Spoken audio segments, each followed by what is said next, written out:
ఈ వీడియో చూశాక ఇంత చిన్న విషయం తెలియక మనం ఇన్ని రోజులు ఎంత ఇబ్బంది పడ్డామో అని మీరే అంటారు.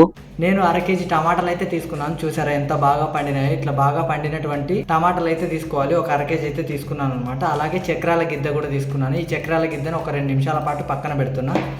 అలాగే ఒక కత్తి తీసుకొని వీటిని చిన్న చిన్న ముక్కలుగా కట్ చేసుకుంటున్నా. అంటే 2 ముక్కలుగా కట్ చేసుకుంటే సరిపోతుంది, మరి చిన్న ముక్కలుగా అవసరం లేదు. ఇట్లా మధ్యలో కట్ చేసేయాలి.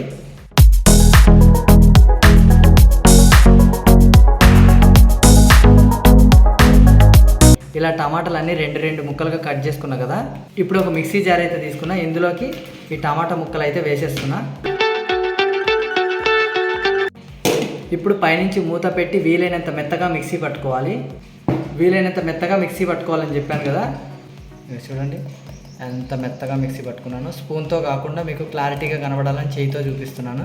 ఇట్లా బాగా నుజ్జుగా అంటే క్రీమీగా అయ్యేలా మిక్సీ పట్టుకోవాలి. ఒక పెద్ద పరాతం అయితే తీసుకున్నా. అందులోకి 1 కప్ అయితే బియ్యం పిండి అయితే తీసుకున్నా. ఇందులో కొద్దిగా వామ్ వేస్తున్నా.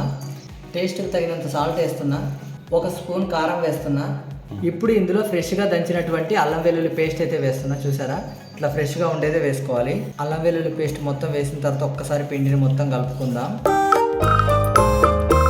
పిండిని మొత్తం ఇలా రెడీ చేసుకున్నాక మనం ముందుగానే మిక్సీ పట్టి పెట్టుకున్న టమాటా పేస్ట్, అంటే ఇట్లా చిక్కటి క్రీమ్లా రెడీ చేసుకున్నాం కదా. ఈ టమాటా పేస్ట్ని ఈ పిండిలో వేసేయాలి. పిండిలో వేసి మొత్తం ఒకసారి కలుపుకుందాం.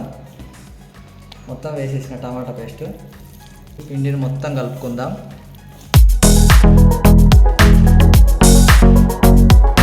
చూసారా కలుపుతుంటేనే పిండి మంచి రంగులోకి అయితే వచ్చేసింది అనమాట.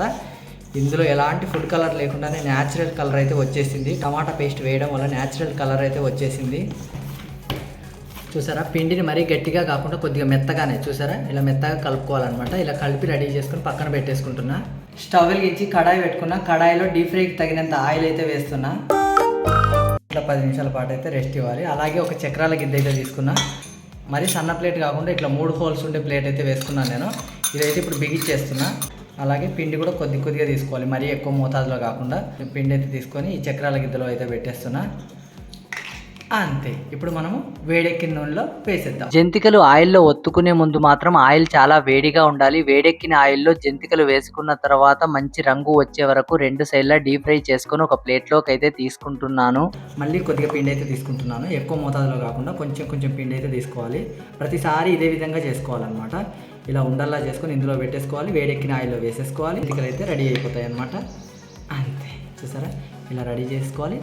కమ్మనైన జంతికలు చాలా ఈజీగా తయారు చేసుకోవచ్చు. చూసారా చాలా ఈజీ ప్రాసెస్లో తయారు చేసుకున్న టమాటా జంతికలు. కమ్మనైన టమాటా జంతికలు రెడీ. కమ్మనైన టమాటా జంతికలు రెడీ. చూసారా ఎంత బాగున్నాయి, ఎంత కలర్ఫుల్గా ఉన్నాయో. మీరు కూడా తప్పకుండా ట్రై చేయండి. చాలా అంటే చాలా క్రిస్పీగా ఉంటాయి. చూసారా ఎంత క్రిస్పీగా ఉన్నాయో.